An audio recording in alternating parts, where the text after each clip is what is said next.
కాంగ్రెస్ పార్టీకి తెలంగాణ రాష్ట్రం అప్పుల పాలైన విషయం తెలుసు. ఎన్నికల ప్రచార సందర్భంగా కాంగ్రెస్ పార్టీ స్పష్టంగా చెప్పింది, తెలంగాణ రాష్ట్రం 6 లక్షల కోట్ల అప్పు ఉంది అని చెప్పి కాంగ్రెస్ పార్టీ బీఆర్ఎస్ పార్టీని విమర్శించింది. వాస్తవం ప్రచారం చేసింది. అయినప్పుడు కూడా అప్పు ఉందని తెలుసు. మీకు అప్పు ఉందని తెలిసి కూడా అప్పులు తీరుస్తామని చెప్పి ఒక ప్లాన్ మీకు ఉండొచ్చు. 6 గ్యారెంటీలు ఇచ్చారు. అసెంబ్లీ వేదిక కూడా ఎన్ని అప్పులు చేసిరో బీఆర్ఎస్ పార్టీ ప్రభుత్వం మీరు స్పష్టంగా తెలియజేశారు. అప్పుల విషయం తెలుసు, అప్పులు ఎట్లా చేసారో స్పష్టం చేశారు. 6 గ్యారెంటీలు కూడా ఇచ్చారు. అంటే మీకు ఒక ప్లాన్ ఉంటుంది, ఈ అప్పులను ఎట్లా తీర్చాలి, ఈ 6 గ్యారెంటీలను ఎట్లా అమలు చేయాలి, మీకు ఒక ప్లాన్ ఉంటుంది. ఆ ప్లాన్ ఏంటి ప్రజలకు చెప్పండి ఫస్ట్.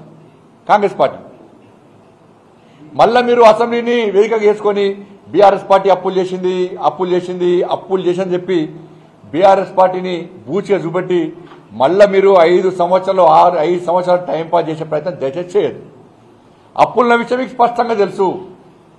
మీ ప్లాన్ ఏంది, మీ ప్రణాళిక ఏంది, ఎక్కడి నుంచి నిధులు పట్టుకొస్తారు, సంపదను ఏ విధంగా సృష్టిస్తారు, మీరు 6 గ్యారెంటీలకు నిధులు ఎక్కడి నుంచి తీసుకొస్తారు, అప్పుల ఊపిలో చిక్కున్న తెలంగాణ రాష్ట్రాన్ని ఏ విధంగా కాపాడతారు, మీకు ప్లాన్ చెప్పండి ఫస్ట్. తెలంగాణ ప్రజలు ఇలా కన్ఫ్యూజన్లో ఉన్నారు, బాధల్లో కష్టాల్లో ఉన్నారు. గతంలో ప్రభుత్వం హామీలు ఇచ్చి మొత్తం మా బతుకులు నాశనం చేసింది. ఏ ఒక్క హామీ నెరవేర్చలే. మా ఒక్కొక్కరి పేరు మీద 1,60,000 అప్పు చేసింది. మేము నమ్మి కాంగ్రెస్ పార్టీకి ఓటిస్తాం. కాంగ్రెస్ పార్టీ ఇప్పుడు కూడా ఇంకా స్పష్టం చేస్తలేదు. ఇంకా బీఆర్ఎస్ పార్టీని బూచిగా చూపెట్టి అప్పులు చేసిందని చూపెడతారు. వాళ్ళు అప్పులు చేసిన అంటే వాళ్ళకు గుణపాఠం చెప్పినాం. ఇవాళ మీకు అధికారం ఇచ్చినాం.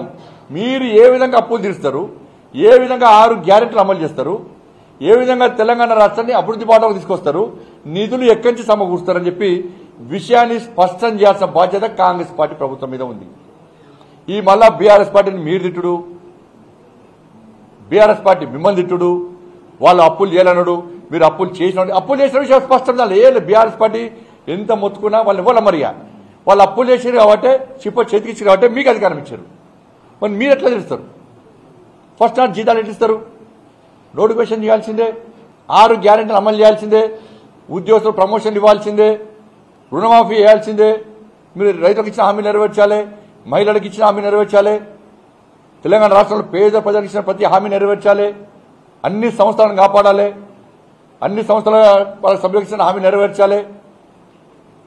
కాబట్టి ఎట్లా నెరవేరుస్తారో మీ ప్లాన్ ఏంది, మీ ప్లాన్ ఏదో చెప్పాలి. ఎందుకంటే మళ్ళీ మీకు ఎవరు అప్పు లేరు, అప్పుల్లో పోయి మళ్ళీ అప్పుల్లో పోయి అప్పు అడిగితే, కాబట్టి ఈ అప్పు అని చెప్పి అది అయిపోయింది. ఇక అప్పులు చేసింది వాస్తవం అయిపోయింది. కాబట్టి మళ్ళీ ఏ విధంగా మీరు తెలంగాణ రాష్ట్ర ప్రజలకు భరోసా నింపడము, పెట్టుబడులు తెలంగాణ రాష్ట్రానికి రావాలంటే కూడా మీ ప్లాన్ చెప్పాలి. ఎస్, తెలంగాణ రాష్ట్రం అప్పుల పాలైంది, మేము తెలంగాణ రాష్ట్రాన్ని ఈ విధంగా కాపాడతాం, మాకు ఈ విధంగా సోర్సెస్ ఉన్నాయి, మాకు మేము నిధులు సమకూర్చుకుంటున్నాం, కాబట్టి పెట్టుబడులకు రండి అని చెప్పించి అనేక కంపెనీలను ఆహ్వానిస్తే వాళ్ళకు నమ్మకము, ఒక భరోసా, ఒక విశ్వాసం కుదురుతుంది. కాబట్టి ఓల్కోలు తిట్టుకునే ప్రయత్నం చేయకుండా ఒక భరోసా, విశ్వాసం కల్పించే విధంగా కాంగ్రెస్ పార్టీ ప్రయత్నం చేయాలని చెప్పి ఇలా భారతీయ జనతా పార్టీ డిమాండ్ చేస్తున్నది.